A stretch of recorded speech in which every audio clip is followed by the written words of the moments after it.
afternoon, BNI Utah South. It is good to be back with you. I had to take a couple of weeks off because I got sick and lost my voice, so I couldn't do these videos. It is good to be back here with you for episode 5 of the Know-How Moment.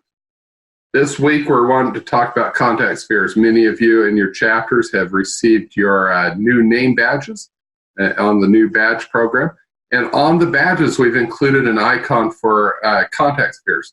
I want to start because we've had some questions about this, about why we chose a particular contact sphere for different businesses, and talk a little bit about contact spheres and then explain a little bit about our contact spheres in our region and why we place some businesses in contact spheres that initially maybe don't seem to make sense, but hopefully after the end of this, you'll catch the vision for why we placed them in that context. I always am welcome to your feedback, though, on this. So if you do have further questions or want to offer some feedback, please do reach out to me.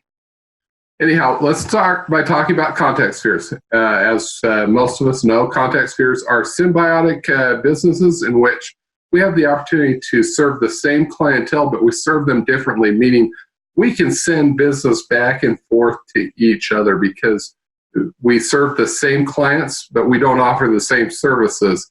And so when we're serving a client, they often need those services of our contact sphere businesses. An example of this would be what we sometimes refer to as the wedding mafia in BNI. If you've got a wedding planner, a caterer, a photographer, a florist, each of those serve a bride in her wedding, but they don't offer the same services.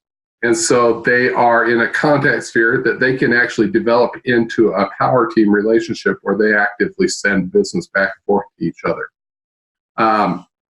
So there are a lot of ways that you can look at contact spheres. And if you actually did a search for BNI contact spheres, you would find numerous ways that people have looked at what constitutes a contact sphere. As we were implementing the badge program, we realized we needed to come up with something standardized for the region so that everyone in a chapter could look at an icon and by the color and that of the icon, identify who is in their contact sphere. And so we standardized on 5 core contact spheres. Now, that doesn't mean that's the only contact spheres that you're going to have, but in purposes of the badge program and the base level contact spheres in your chapter, these are the core 5 contact spheres. Your real estate contact sphere, your home and auto contact sphere, health and beauty, financial, business and financial, and finally, the events and marketing contact sphere.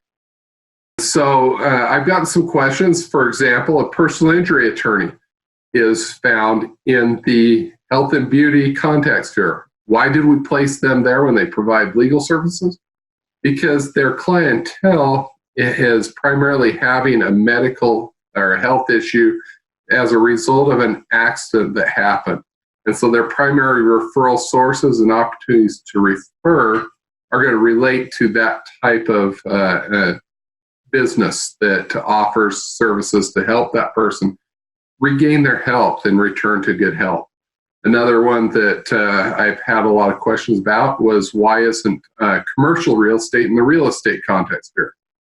But as we really thought about where they would get their referrals and where they'd have a lot of opportunities to refer, we felt like it was in those in that business contact sphere. Those they're working with businesses to find a real estate location.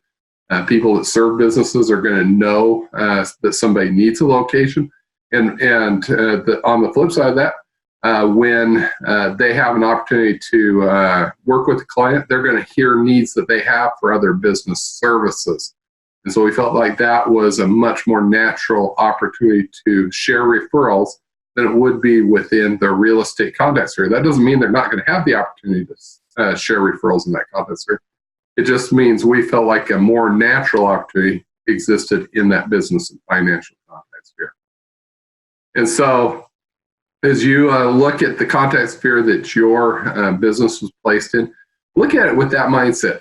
Who do I have an opportunity to share referrals with and to receive referrals from?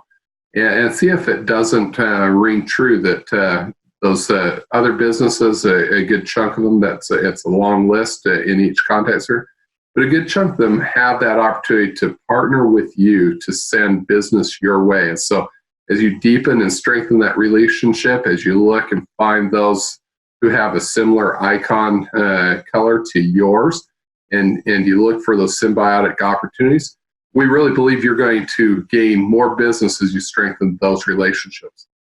Now, one final thought, don't make those the only relationships you develop in your chapter.